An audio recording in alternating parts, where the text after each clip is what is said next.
Pana. Eric. You know what? I'm okay with not getting to say Omar. So I'm the new Omar? For now. At least a stronger one. I would say definitely a stronger one. I mean, you're stronger than pretty much everybody. So I think you can claim that. But we don't have Trexler here. We don't got Omar. It is just me and you. Yeah. So consider this your tryout for being an Iron Culture host. Oh, I'll do my best, man. You're going to crush it. Okay. You know what? And I'll call you. Yeah. Don't call me. And I'll let you know how it went. Okay? Okay. Sounds good. All right. So we're currently in Ireland. Yeah. And it's been a really cool trip. We're at believe it or not, the 4th European Powerlifting Conference. This is something that the good folks at City Gym, big shout out to Garben. Yeah. Big shout out to Danny Lennon. They've been putting this on for a long time, but COVID locked it down.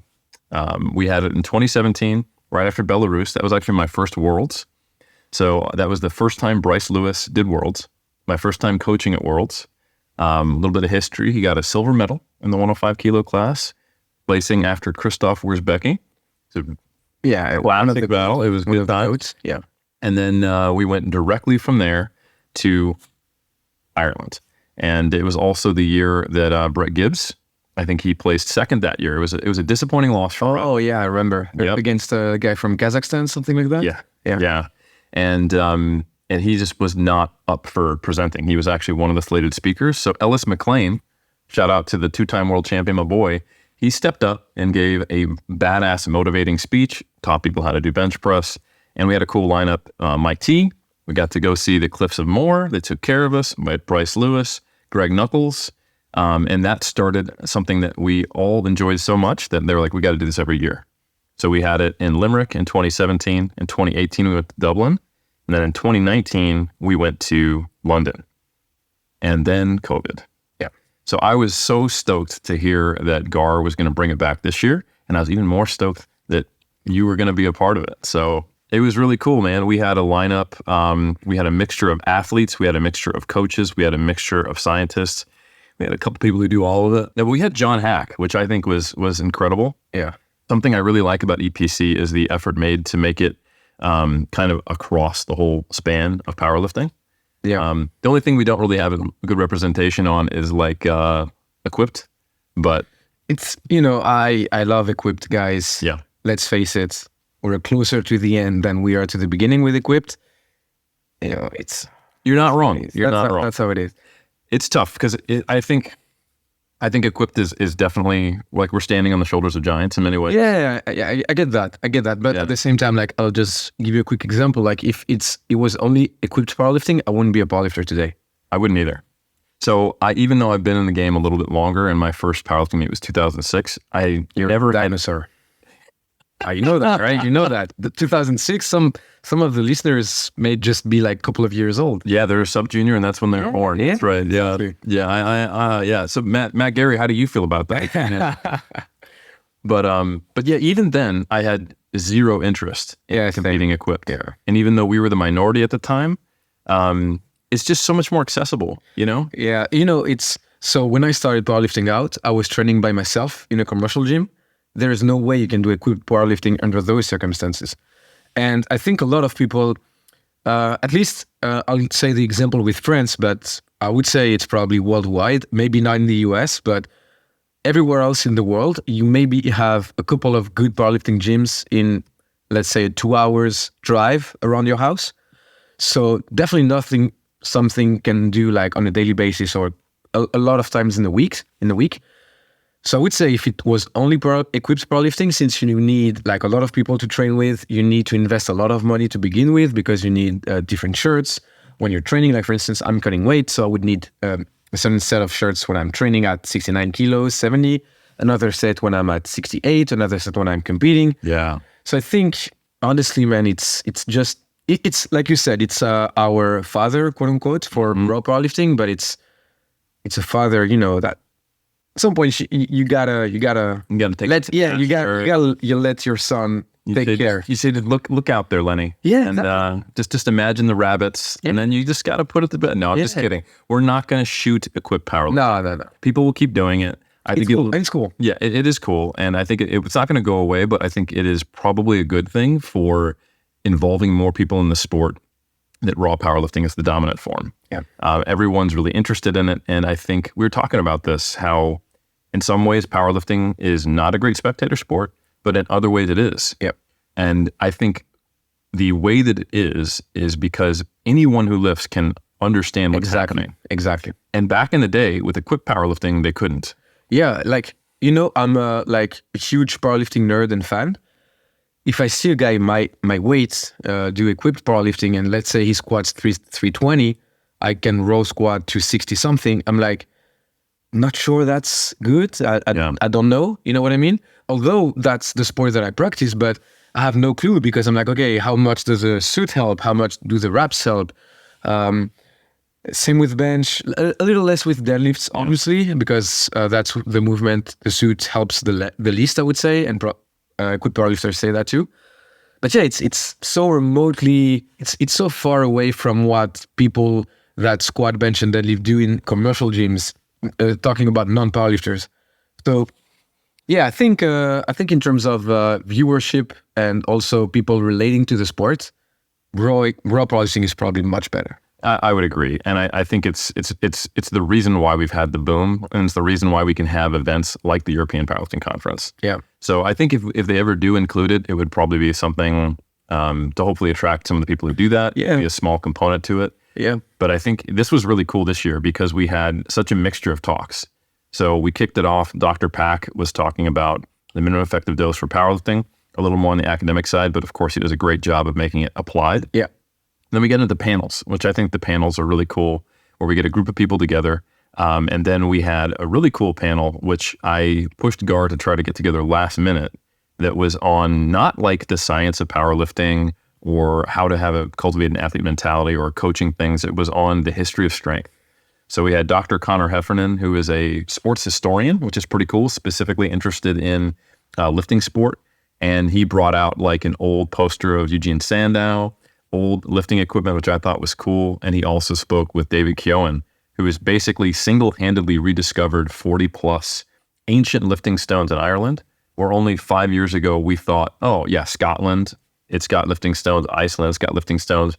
But of course Ireland does too. And in fact, the Basque region has lifting stones. There's lifting stones in Asia. It's almost a fundamental part of ancient human culture, where for practical reasons, you need to be strong enough to do the things that people do in life. Yeah. Like, for example, in Iceland, people are aware of full sturker and half sturker. What they may not be aware of is that means like half strong and full strong, and it determines what position you get to sit on the fishing boat and how much of a share you get.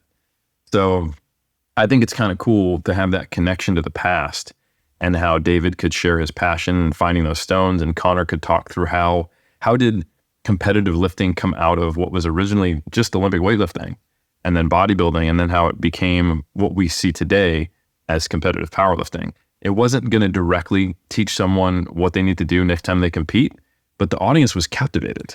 So I'll be honest, I didn't know what to expect of that. Yeah.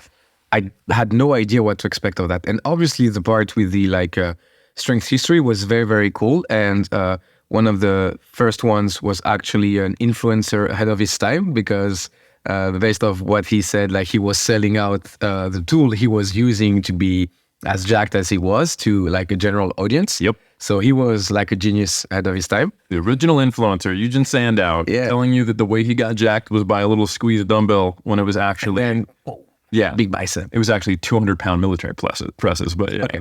And then at the same time, like the lifting stones. So when he started talking about it, like, I know remotely what it's like, but not like that precisely. And then as he was speaking about it, I was like getting emotional first, which is like very weird. Mm-hmm. And also I was like, oh, we're in Ireland. They have lifting stones. We have to try it out. Yeah. So he actually by himself convinced me and you and the other group of very, very cool guys we were with to actually go try to lift the stone. Yes. Which is crazy. Like 2 days later, we're actually going to lift the stone just based off of the speech about it. Yeah. And if you would have told me that I would try to go lift a stone, I would have never believed you. Because for those that don't know me, I'm like an extreme powerlifting nerd. Yep.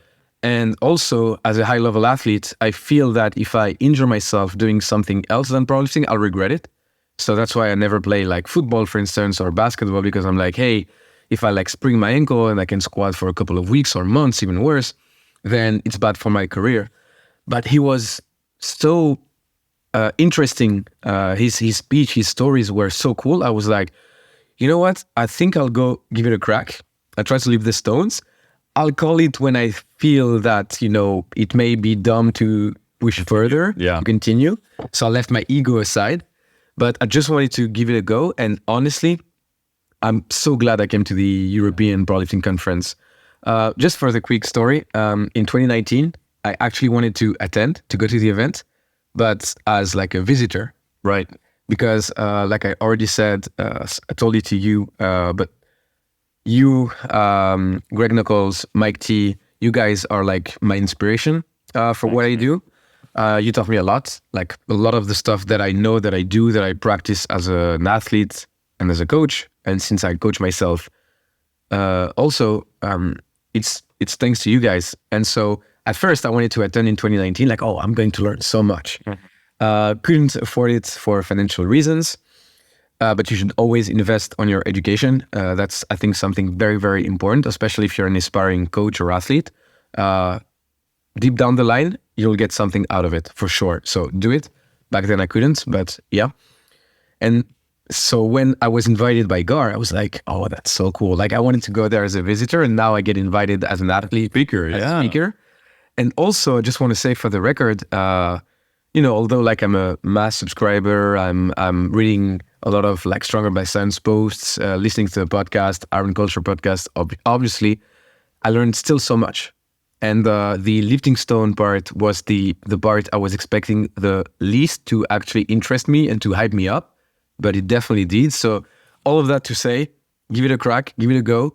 Come to the EPC next time it happens, because that was like, for me personally, a tremendous experience. And 4 days went by like very, very quickly. Like nothing. Yeah. There really is something for everybody. And that's what I think is cool about it. And it's so hard to, even on something you like, to sit in a classroom for a whole day and listen to technical talks. So I think we did a really good job of going like, all right, technical talk, panel on science, panel from the athletes. I thought it was so cool to have Lya Bavoil, Pana, and then John Haack talking about how do they cultivate the right competitive mindset, how do they get in preparation for a comp, and to see that each one of you is such different people, and that you've prepared yourselves in the way you've trained so differently, yet you've achieved the highest level you can in the sport. I think that's a really good eye-opening thing for people in our sport to see, because our sport's so young right now. Yeah. Like no one even knows who people from 5 years ago were, because there's so many juniors in the sport.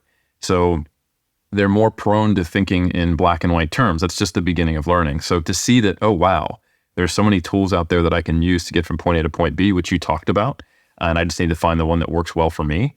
I think they got that message from world champions, and that probably made them very open to then Greg talking about later, how do you personalize your program? Yeah. And what do we know from the research? So like all those things are so complementary that if you're a total nerd and you want to hear me or Greg Nuckols talk about nutrition or training, you have that. If you're like, whatever, I just want to know what like the top athletes are doing and I want to learn from them and they inspire me, you got that. Or if you want to be surprised by something you didn't even think was going to get you hyped, I knew it was going to be like that because I'd met David.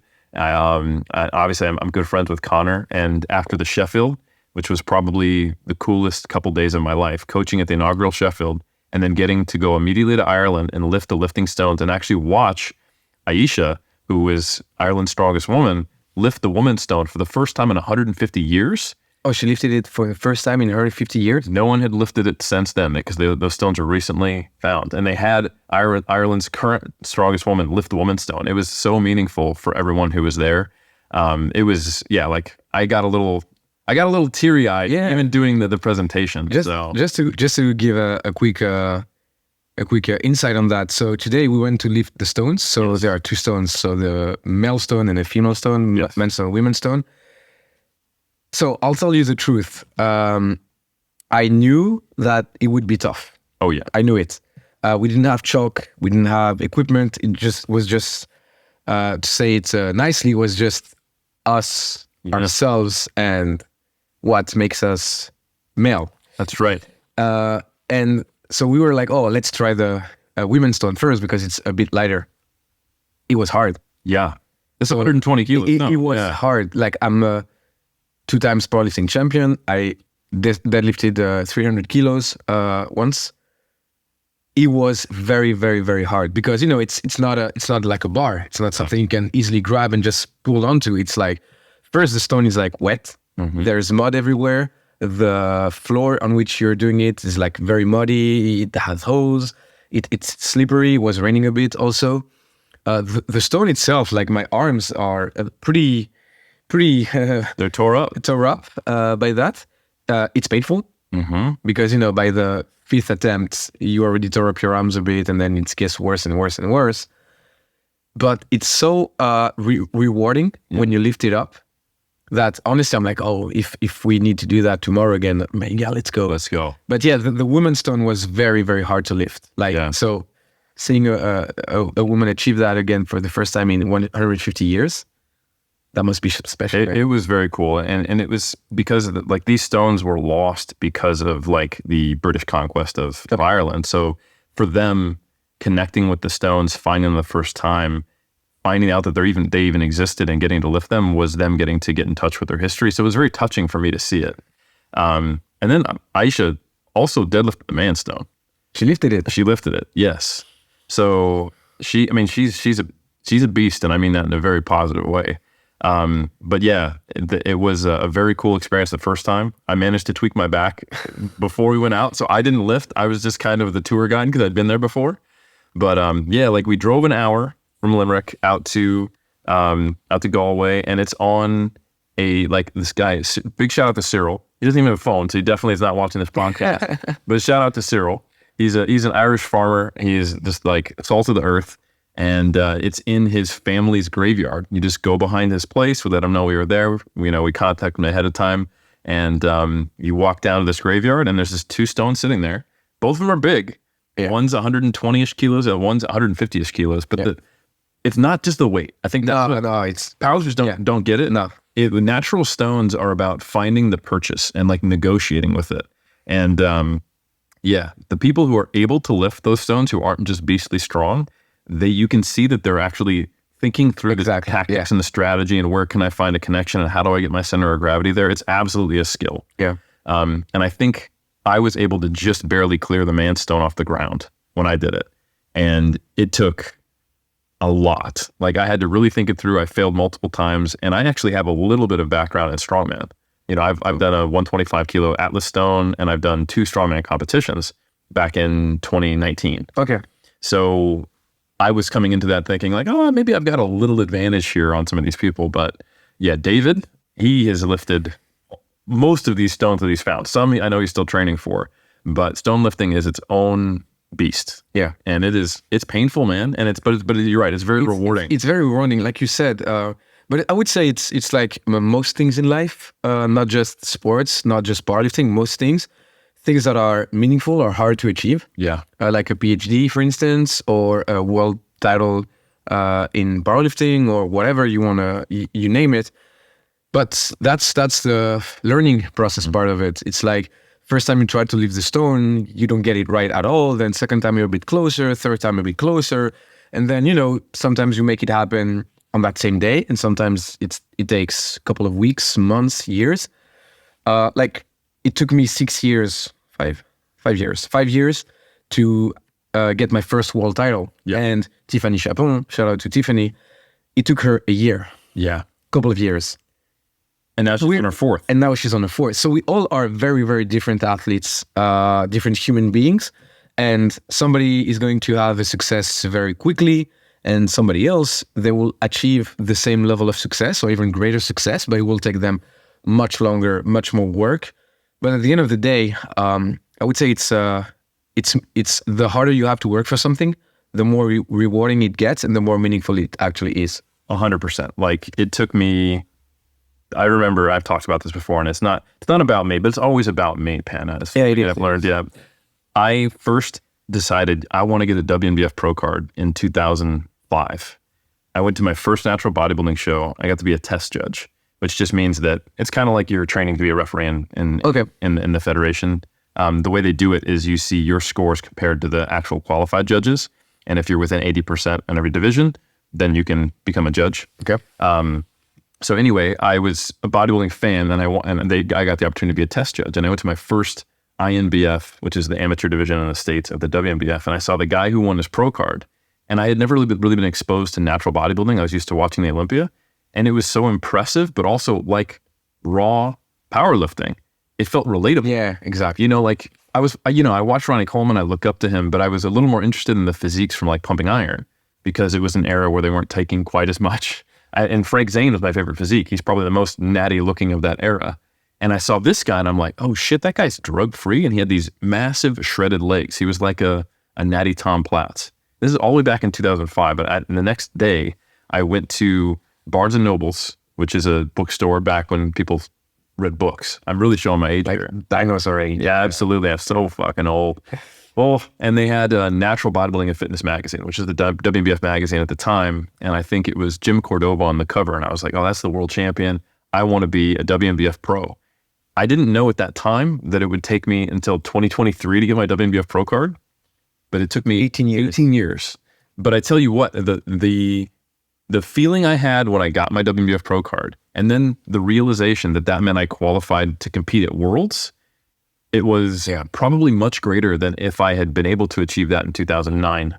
Yeah. You know, when I got close, but I didn't quite win. So I think it is, in some ways, it's almost better. Like, obviously, you want to achieve your goals in the most time efficient way as possible. But when you do get them, it is that much more rewarding. So that, I think, is a really good segue. I want to talk about you. You've been achieving a lot of goals. Like you said, it's taken you time. You know, when we were both at Sheffield in 2023, we were both coaching. But now you've competed at Sheffield. Yeah.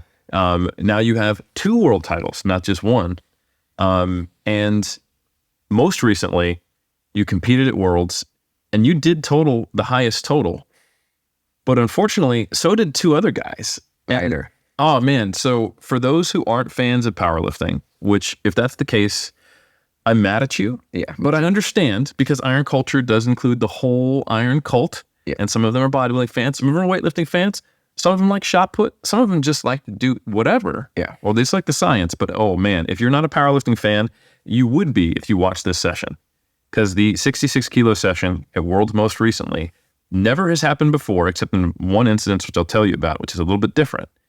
The top 3 athletes all totaled the 707.5, and body weight determined the podium. Yeah. It does not get closer than that. And the only other time it happened was, I think, 2 years prior. And it was when Lya Bavoil unfortunately missed weight. And it wasn't quite the same, because while the top athletes all totaled, I think it was 505, if Lya had been there, that she would have been 20, 30 kilos ahead. But this was the best of the best. These are like just a few kilos off the world record. Yeah. And so it was incredible to watch. I was riveted, even though I was watching it on a screen and I didn't get the chance to be at Worlds. Now, I know you were a little disappointed because you didn't come out on top of that. You know, clearly you need to lose more weight, bro. I'm just kidding. Man, shredded.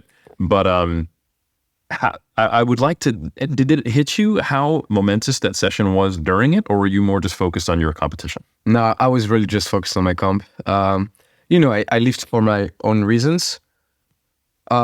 Lately, like, I talked about it like on the King of the Lifts podcast. I don't know why, but lately I relate a lot when I'm lifting to my dad. Yeah. So my dad is like a very, very inspiring figure for me. And to me, my dad is like the strongest man I know.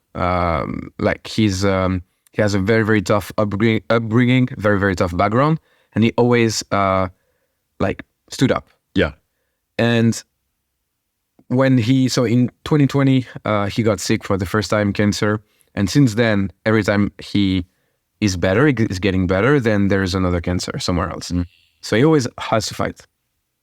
And so in 2023, when I got my world title back, what was happening was, it was during a moment when my dad was facing cancer for the 3rd time in a row, like year to year to year. And so he had to have big surgeries that changed his life forever, basically. he can't speak anymore. He can't eat anymore. So it's very tough, seeing your dad, who's like the strongest figure, be like that. Yeah. But he's a warrior. He fights always. And so in 2023, when I went to compete at Worlds, I wasn't doing it for me. I was doing it for him. I wanted to show him that he raised a tough son, that was following his footsteps in life. So that's what gave me the strength to win that year. So I won. And then obviously the good thing when you win Worlds is you're world champion. The bad thing is you're world champion for a year. Yeah. So every year you have to put the title back on the line, which is cool. Not when you're the world champion at the moment. So either way, my prep was very tough for Worlds 24. Tweaked my back very close to the comp. Couldn't train like I had to and I needed to train. Thought about pulling out sometimes, but then whenever I was thinking about it, I had like the image of my dad in mind, and my dad cannot quit his fight. He can't say, "Hey, I'd like a break." Doesn't get a break. So for me was, since my dad can take a break and since I'm following his example, then I cannot ask for a break. I have to show up. So I decided to show up, knowing that my body wasn't 100%, my body wasn't really ready to do what I needed to do. And on that day, I'll be honest with you, I wasn't really focused on, hey, he's hitting this, I need to hit that, or, oh, that total would be cool. I was just focused on, hey, man, if there's a day you have to give it your best, that's today. And whatever kilo I have in me, I have to get it out somehow. So that's what we did. Basically, the second pull on deadlifts, I wanted that pull to be the pull to win for me. Mm-hmm. Team friends decided otherwise. They wanted to secure the podium. So they submitted an attempt for me to secure the podium and not to win. I'll say that at the moment, I was pretty frustrated about that decision because I wanted to pull for the win, not to podium.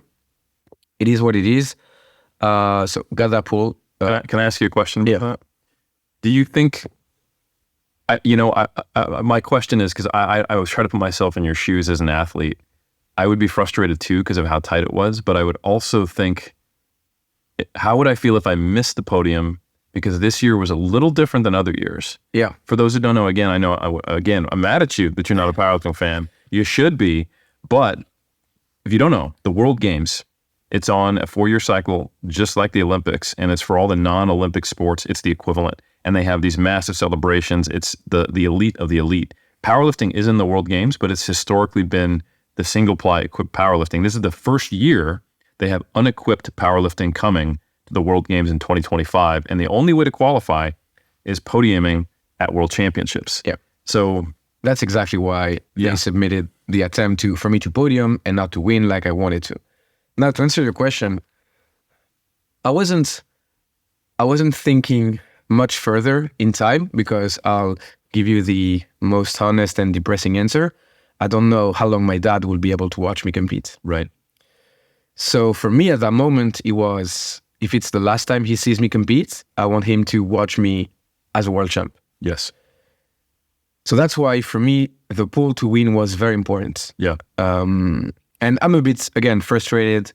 Is the world, it's not mad or angry or resentful, whatever. It's just frustrated at the coaches for submitting the attempt to podium and not to win. But it is what it is. They submitted the attempt. I couldn't change it, couldn't nothing about it. So I went for the pull. I pulled podium. I was sure, like 99.999%, I was podiuming with that pull. And then, so I had the third pull, which was the pull for the victory. And the worst thing is that it was just 2.5 above my second pull. So I'm like, oh, if that would have been my second pull, maybe the story would have been a bit different, right? So missed it on grip. And yeah, because of that, I came third with the same total as the two other guys. Now, I'll be honest with you, for me, it's not, oh, we did the same total, it's a draw. No, it's not a draw. You know the rules, you know that you're the heavier lifter. If you total the same thing as the lighter lifter, you lose. So to me, it's not, it's a loss. Like I just lost at Worlds. And there's no really much to say about it than just means I need to become stronger. I need to train more. I need to do better outside of the gym, inside of the gym and outside of the gym, obviously. So yeah, so it was And I couldn't see it like you asked me first. I couldn't see, hey, that was a very, very good battle. I couldn't see, hey, I qualified for World Games. I was like, I lost at Worlds. I lost my world title. And like the worst feeling is that, I don't know if my dad will be able to watch me compete at World 25. So yeah, it was had some rough moments. But since I've had, let's say, a pretty rough career so far, good years, very good years, and very bad years also, I don't want to say I'm used to that. It's more so I know how to deal with it. Yeah. And I think you know how to benefit from it too. Yeah. Like when I look at you, one of the things that I respect the most is you're aware of your weaknesses, you're aware of who you are, and you use your experiences to improve, but you also stay true to yourself. Like, as an aside, you mentioned how lifting, there's an expression element for many lifters, not all of them, some are just much more pure athletes, but you express yourself through lifting. You work through the tragedies and strife of life, but you're also trying to become a world champion. And you reflect, like you have your emotions and you don't judge yourself for having them in the moment. It's just, it is what it is. But then you bring your rational mind to it. And I think all of those things combine to make you not only an inspiring person, but also an effective athlete. So it's really cool to see. And I relate to it a lot as well. Because in my second contest prep, my father died. And he took his own life. And it was very, very, it cemented me in bodybuilding because I used my bodybuilding prep to express myself. And he actually died the day before a powerlifting meet. And I called my aunt on the phone and I was like, should I pull out? And she was like, he wouldn't want that. And it was like, he would want you to live your life. So that season in 2009 was me proving like he can't be strong anymore. He unfortunately, and many do, he lost that fight. So I'm going to be strong. I'm going to prove to myself that I can be. And when that happened, obviously I wish it never did, but I do look back and I go, that's probably what enabled me to stay in the game 18 years to eventually get to my goals. Yeah. So when I see that in you, it speaks to something very deep in me. And I understand very much how being in the moment, how could you think about World Games? How could you think about what's the right tactical decision? How could you not hold yourself back in a way that was productive, but then to not get lost in that? Because I've heard you talk about, I've realized some things that when I'm expressing myself and I'm pushing myself so hard and I'm thinking about my dad, I can actually be counterproductive. Yeah. And, you recognize that showing strength isn't just giving every single piece of your soul, but it's also giving a piece of your mind and your heart and doing what's right for your body and listening to yourself. So how do you take the passion you have and all what's going on in your life and still retain some element of rationality and bring Pana, the coach, to your own self-coaching? Because I think that's very hard. So I would say, like we were saying earlier with the stone example, it took me a couple of tries. It took me a couple of fails. And one of those fails was 2022, that's actually when my dad got into hospital. That's when they found the second cancer, which was like one of the toughest ones because they actually had to do a surgery to remove it. And that's when basically he lost his voice, he lost his ability to speak, to eat, to drink. And he stayed in the hospital for 3 months. Wow. And so the thing is, I was visiting him every day that I wasn't training. So I'm training 4 times a week and I was visiting him the other 3 days. So I wasn't resting. So I was training, then going to see my dad, then training, then going to see my dad, then training. And, he was like, oh, you don't have to come see me, blah, blah, blah. And I was like, yeah, but it's not that I have to, it's I want to. I want to be there for you. So that moment, it was the toughest moment to deal with. And that's where I made the biggest mistakes. I wasn't training smart. I was just training to hurt myself, but not necessarily knowing that I would hurt myself. It was more so, hey, it's hard, but your dad is facing much harder things, so don't complain and just do it. Yeah.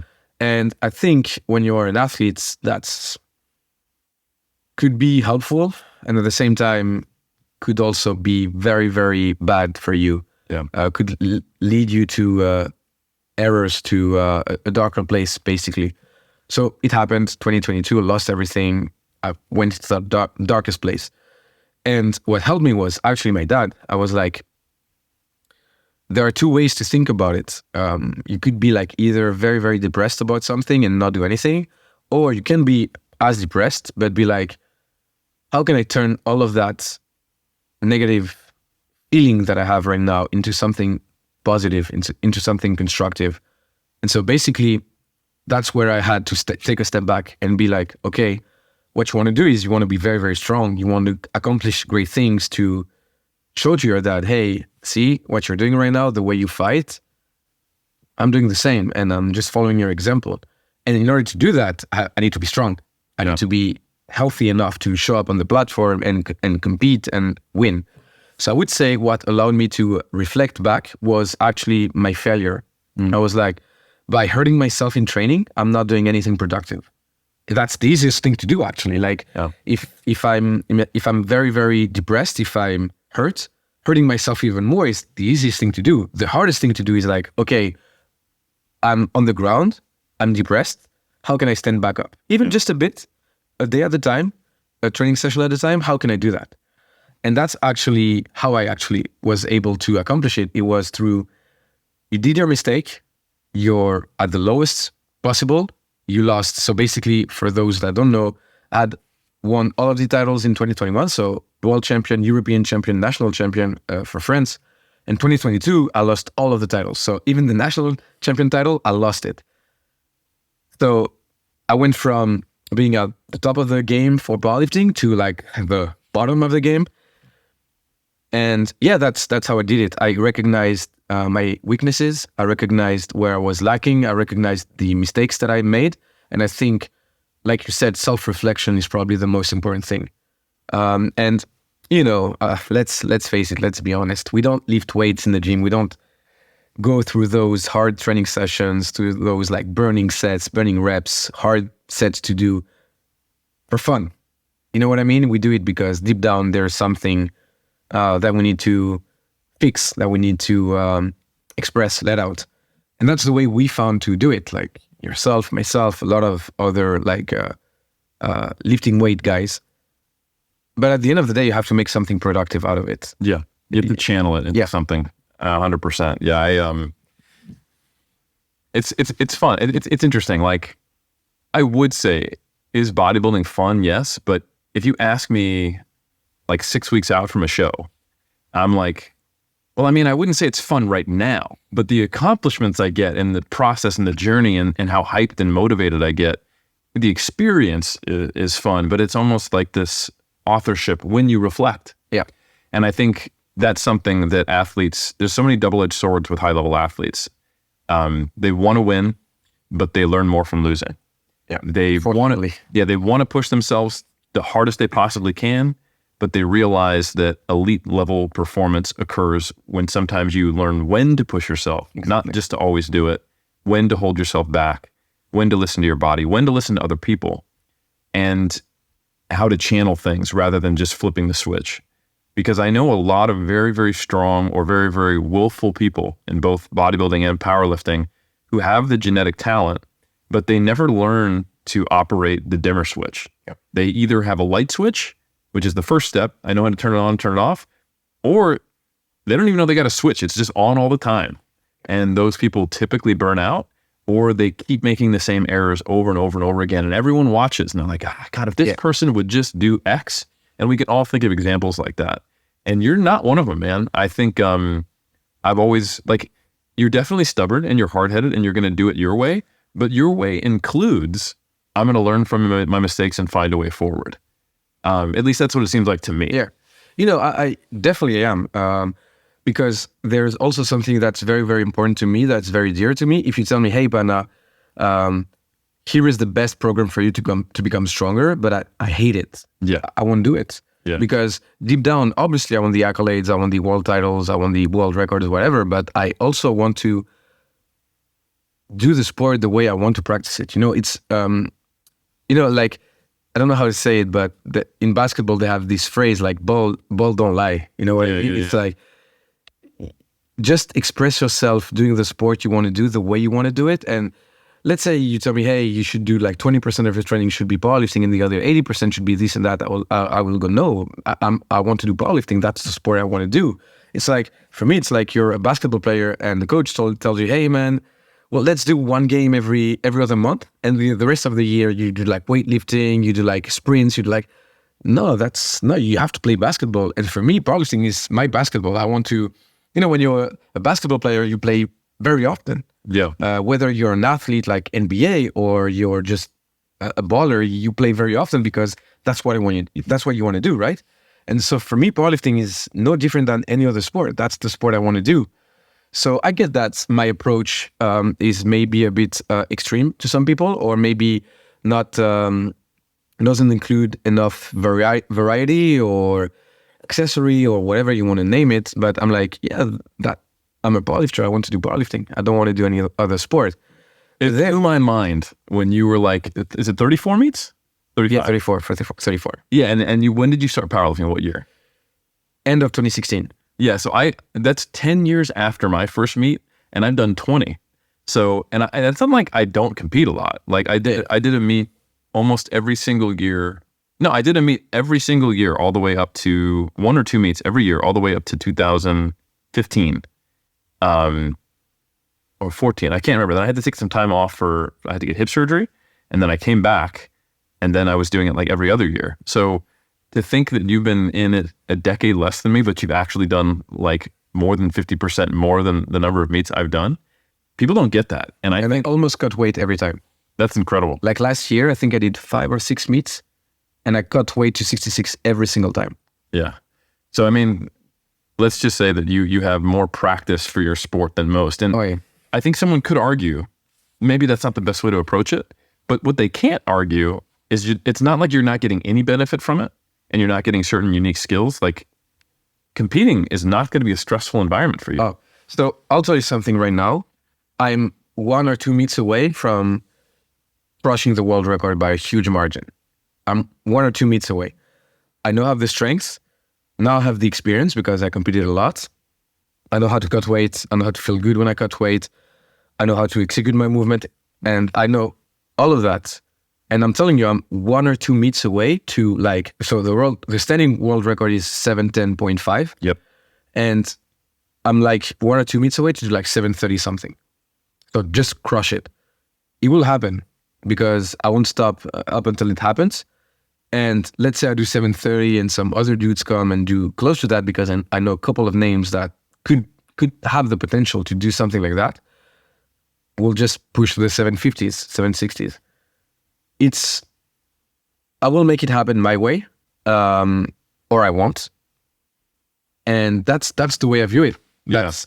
So, it's in basketball, I think that's a very, very good example. In the NBA, so in the early 2000s, they were playing the game a certain way. Yes. If you're a very, very tall player, very physical player, you play like down the rim. If you're, it was very, very structured. It was like, oh, that's the way we did it since the 70s, 80s, and that's the way the game should be played.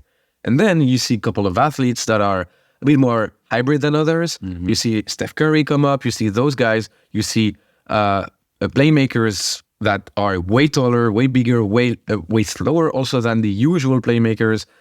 And it just redefines how the game is played, basically. And in my head, if a sport that's as big as basketball in the NBA, with those many like genius scientists behind it, genius freak athletes, and 10, 20, 30 years later, they're like, oh, that's not how we should play the game, guys. We should do it like this and like that. I'm like, what is powerlifting as a sport? How big is it that we can't review the way we're doing things? Yeah, evolve. You know what I mean? So when I started out, obviously my approach was unheard of. Mm-hmm. I don't want to say I brought it up. Definitely not. It wasn't usual. It wasn't usual to train like the way I train right now. And then, so I coached Lya Bavoil up until 2021 when she won Worlds for the first time. So I coached 1 world champion. I'm still coaching Tiffany Chapon. So I'm coaching a 4 times world champion. I don't know how many world records they broke, but a lot. I used to coach Noémie Alabert up until 2021 also, I think. I don't think she won Worlds under my coaching, but... She's doing pretty well. Yeah, but a couple of months later, she won Worlds after my coaching. So, there's maybe some benefits, let's say, to that. I've coached an athlete recently that did third place in the 57s at Worlds, 24, most competitive year ever at Worlds.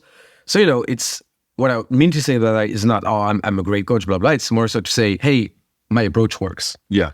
But at the same time, you produced also some world-class athletes and you have a different approach than my approach. So for me, the bottom line is not, hey, this approach is better than this approach. It's every approach has its strengths and weaknesses, but there are, like we said during the EPC, you want to go from point A to point B. You have 20, 25 ways to get there. Which one do you choose for which athlete at what moment based off of your system of belief or thinking and also the athletes. Yeah. And at the end of the day, like I said, for me, I want to practice powerlifting the way I want to practice it. Yes. And again, if you tell me, hey, Pana, you should change everything, I'm like, hey, I'm not going to do it. Otherwise, I don't powerlift anymore because then that's not the sport I enjoy doing. Yeah, for you, it's not powerlifting. Yeah, it's not. But at the same time, you also do evolve. You do change things. I definitely did change my approach since I started up. Like, if you take one of my older programs from let's say 2019 and today, it's completely different. The approach, the approach itself didn't change. I still believe a lot in practicing a lot your squat, your bench, your deadlift, very minimal accessory work. I won't say zero accessory work. I would say minimal accessory work. Yeah. But the way I prescribe load management, volume, exercise selection, it really, really evolved. Yeah, for sure. But that's the cool thing. Your philosophy hasn't necessarily changed, but the way you express that philosophy through the acute training variable has. Yeah. And I think that's pretty standard, I would say. Even the godfather of individualized training, like Mike T, you can tell there's a Mike T program. Oh, there is. There's certainly a certain approach, but he will, of course, follow individual patterns and modify it over time. And if something is very different to his norm, but it seems to work, he'll follow it. And I think that's the mark of a good coach. And you are self-coached. So I would like to know with how things didn't go the way you wanted and you weren't able to be on the platform at your strongest, but you know that you're only a couple meets away from totaling something ridiculous. What has changed for you, or what have you done to get yourself where you know that you're in that position? To the degree you feel comfortable sharing. So what did I change? Yeah. What have you learned from this year, and what are you trying to implement that's going to make you succeed? Okay. So first, and that's a very big one, and I think we kind of discussed about it during the conference, is it's very easy to do too much. Yeah. And given my persona, my mindset, my how can I say, my background with a lot of anime. I don't know if you know a lot of anime stuff. It's the more you do something, the more you hit yourself against the wall, your head becomes stronger, and then you can actually do a hole into the wall with your forehead. Doesn't really happen in real life. Anime is all about leveling up. Exactly. So actually, one thing that I learned is managing better my load, but also volume. I think I was doing a bit too much on given days. And so what I did right now is actually what I was doing during one squat session, I actually divided it into 2 squat sessions. Gotcha. So I increased a bit the frequency, but I keep pretty much the same volume. So my recovery is way better. It's much easier to go from one session to the other than, because before I was just crushed by first session, and then I'm like, I still have 3 left. Right. You know what I mean? Yeah. So I would say that's a big one. The other one would be also, so the movement I'm the least comfortable with and the least technically repeatable is squats. Okay. And so what I did was I took the anime approach. I suck at squats. What should I do? More squats. So that's actually what I did. That's actually the program I'm currently running is much more squats than I used to. And it works well. I just squatted at the night of the EPC 262.5. So if you ask me why I didn't squat 260 and 262.5, it's because John Haack had bench 260 the day prior. Yep. So I was like, there's not a single world.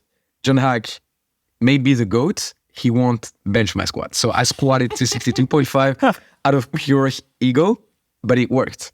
That's the main takeaway. So what I mean by that is, I used to, it's not that I didn't used to focus on squats, but it was more so, I was like, obviously squat is not the movement I'll be number one. So let's focus a lot on bench and deads. And so at Worlds, so us three, like the podium, we totaled the same number, 707.5.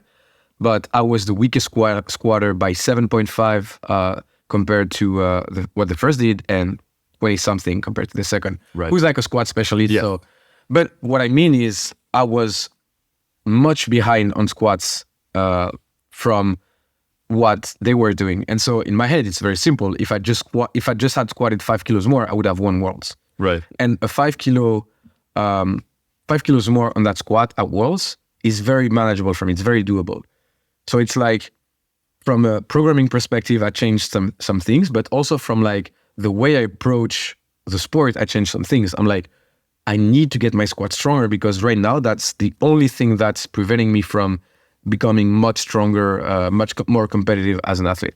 Right. So my approach, and whenever I'm going to a heavy squat set, like especially when I went into the 262 from last Saturday, I'm like, if you miss that, you miss Worlds. Mm-hmm. You won't end up on the podium at Worlds. So find a way to make it happen. Obviously, doesn't work always all the time, but like we said, sometimes creating a psychological state can help you. Yeah, you're creating a high pressure environment, and you've shown to yourself that you actually thrive in those high pressure environments. We talked about this a bit at some point in EPC. I can't remember. We've had so many good conversations that athletes achieve the peak. Good athletes know how to achieve the peak arousal state for themselves, but that looks very different to different people. 100%. Like I shocked everybody when I was sharing with them that Ellis McLean listens to stand-up comedy. And he jokes with everybody because it puts him in the right mental state, But at the same time, like if, let's say, me personally, I need to get a bit angry. A bit, not too much. So if I get too angry, then I mess my technique up. It's bad, right? But if I'm too relaxed, too cool, then I'm not like tight enough, and then the bars will feel like much heavier than they should be feeling, and then that will also mess me up. So, but like you said, for instance, LS, probably if he gets angry, it will mess him up, and at the same time, if I'm like jovial and making jokes, that will mess me up. So that's a very good point. And I think sometimes, especially with like social media, you see a high-level athlete you like, you're like, oh, he's getting crazy before getting under the bar, so that's what I'm supposed to do. Or on the contrary, oh, this guy's making jokes, so let's do the same. And I would say, again, we all lift for different reasons. Yeah. And you have to find the way to express the reason that you lift for that's the most suited for you. Mm-hmm. And for me, it's getting to that like angry-ish state. Right. Not always, not all the time. But for instance, so sometimes I'll think about my dad just before a heavy lift, and sometimes I know if I think about him, I'll tear up. Yeah, and I won't be in the mood to go under a 260 kilo squat. So it really depends on how you feel, how your emotions are on the day, and so it's easy to say, and at the same time, so don't copy the best athletes. You shouldn't copy the best athletes to a certain extent, but take what you have to take and be willing to change the things you feel and you think you need to change. Yeah, the one thing you do want to copy from all elite athletes is knowing thyself. Yeah. And it's kind of a bit of irony there. It's like if you are not LeBron James, you are not Pana, you are not... Not LeBron James? Come on. You mean, you look a lot like him. Yeah, but yeah. I messed up. Exactly. And as Jack. Same height, everything. Same height. Yeah. But like, you want to take what they have learned about themselves, which is going to be fundamentally different from you. Yeah. And I think that is something that maybe sometimes younger athletes don't quite get, and they just go the pure emulation route. I agree. But yeah, good coaches, they understand that. Good athletes understand that, at least about themselves. They know what works for them. So is there anything else that you feel you've learned from this year or prior years, which you're bringing in to try to like maximize yourself for this coming season? Yeah, so I would say never be afraid to experiment and fail. Right now, I'm experimenting actually. After Worlds, I was like, okay, my squat is too far behind. Obviously, 7.5 kilos, it's not the end of the world, but at the level I'm at, makes a huge difference, right? Yeah. So I was like, what can I do? It wasn't, let's just rerun the same program, but just more weight, more load. It was, okay, I know that my current strategy on squats gets me to that level. I want to get to the next level. How can I do that? And I think it's very easy to get too caught up in your routine. Yeah. Whether you're a self-coach like myself or whether you're working with an athlete, it's like, oh, we did that worked pretty well, so let's just keep it that way and not change too many things. I don't want to disturb him or whatnot. And I'm like, yeah, but worst case scenario, you lose a couple of weeks, you lose 3 weeks, couple of months, depending on your strategy. But at least in your head, you're like, okay, we tried it, didn't work, let's try something else.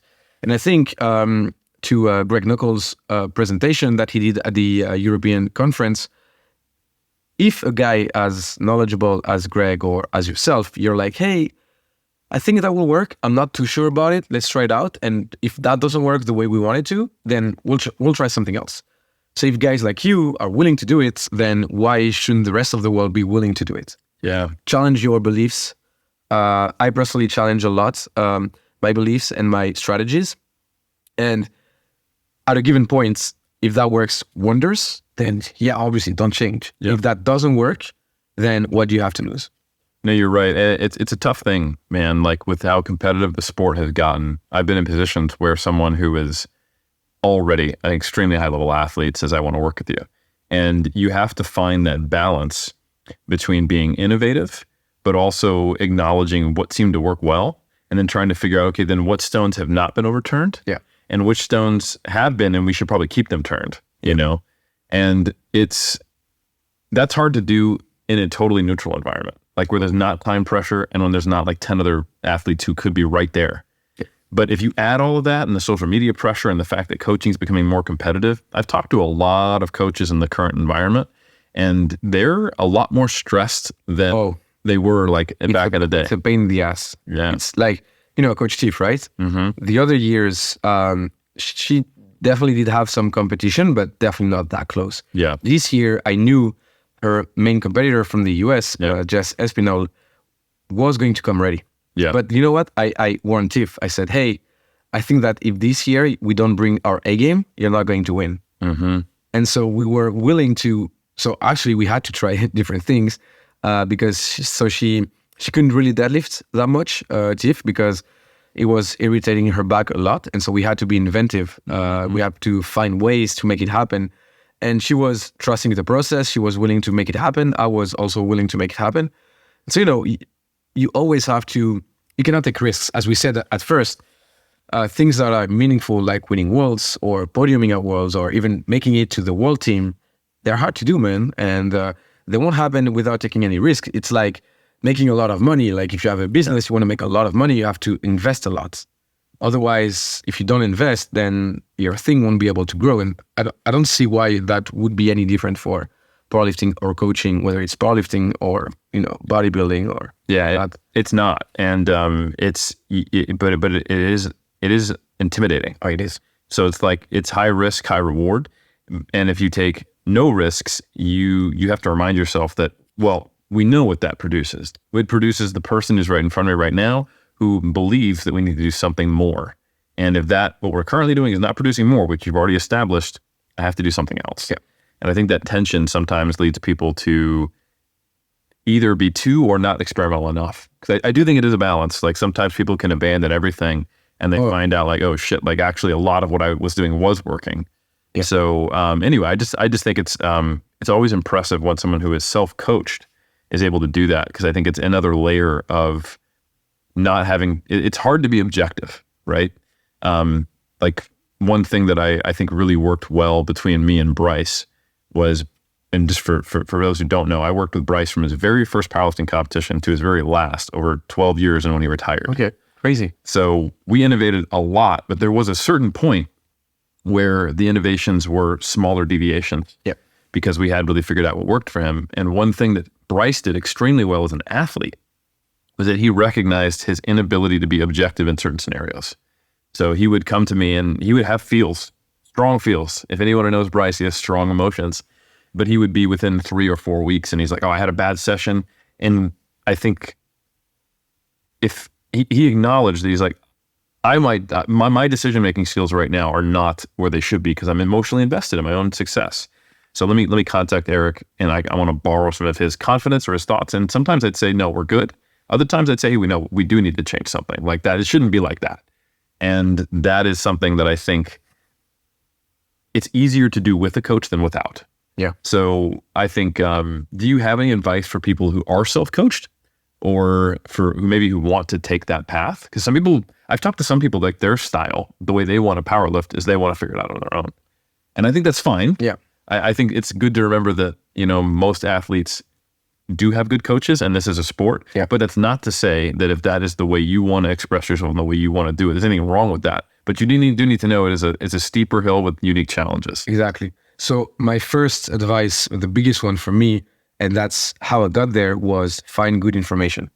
So be a subscriber to us, follow Eric Helms' work, follow Mike T's work, follow Greg Nuckols' work. And I'm not joking. I'm like very serious about it. I'll PayPal you later. Yeah, for sure. Code Pana? No, there's no code Pana. There's no code Pana. But no, in all seriousness, you need to have good, solid foundations. You need to have good base. And I think, honestly, that's very, very accessible.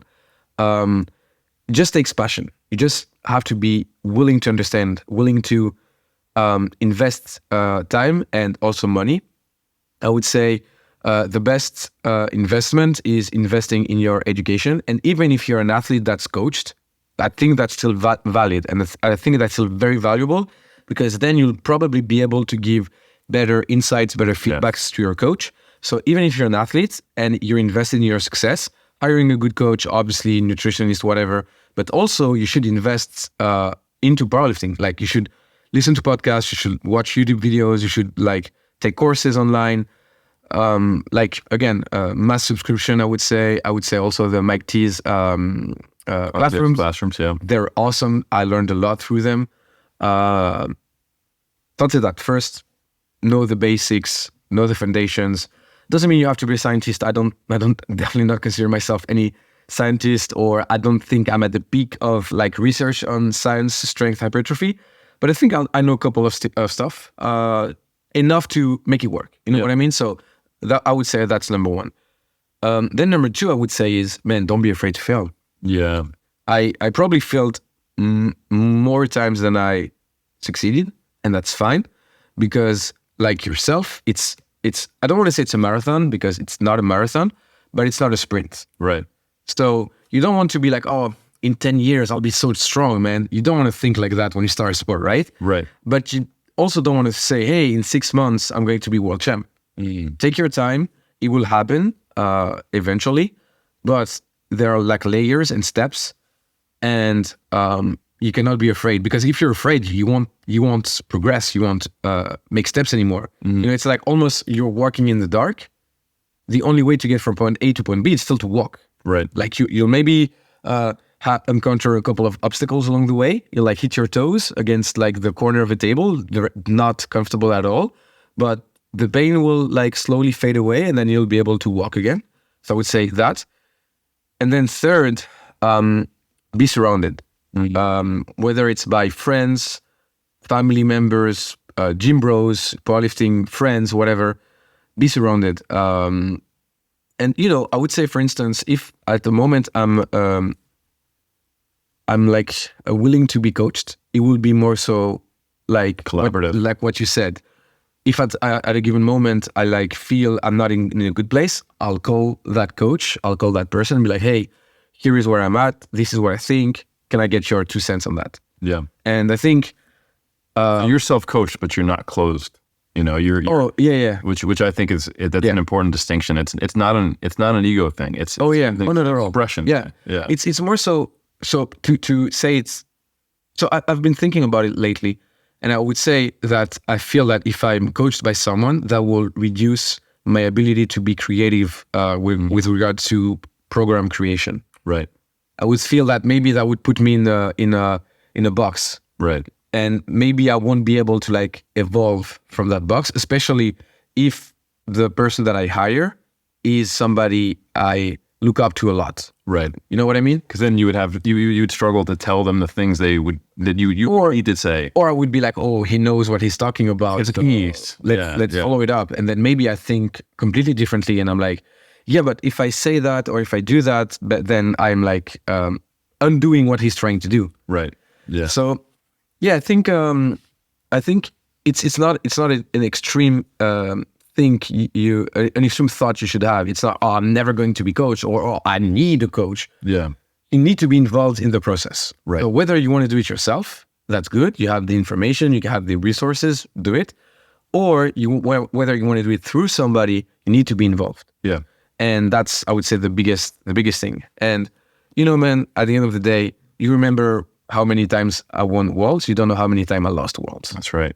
So it will always even down. And, you know, that's very corny to say, but to me, that's the absolute truth. You should be focused more on the process than the results. No, that's some amazing advice. You brought up being a student of the sport. Yeah. Being involved in your own training. And I know like that's going to look different for everyone. Not everyone is going to want to research to a heavy degree, but I do think you need to understand the whys and the hows behind what you're doing, or you won't even be able to be as effective with what your coach is doing. And I think to give people a perspective from a coach, the athletes who go, yes, sir, I'll do whatever you say, you tell me what's up, it's not very helpful. They make it harder. Yeah. Because I need the key is actually you as the athlete, and that I need to extract from you all the information I need to see all the available options. So when I have an athlete who just assumes that I'm basically a magician, and that they're just there to execute, they're a robot, and I'm the controller, I'm never going to be able to control someone else as well as I can control myself. Yep. So I have to know more about you. So the collaboration is critical, and then the willingness to fail, to try, and to learn from those mistakes.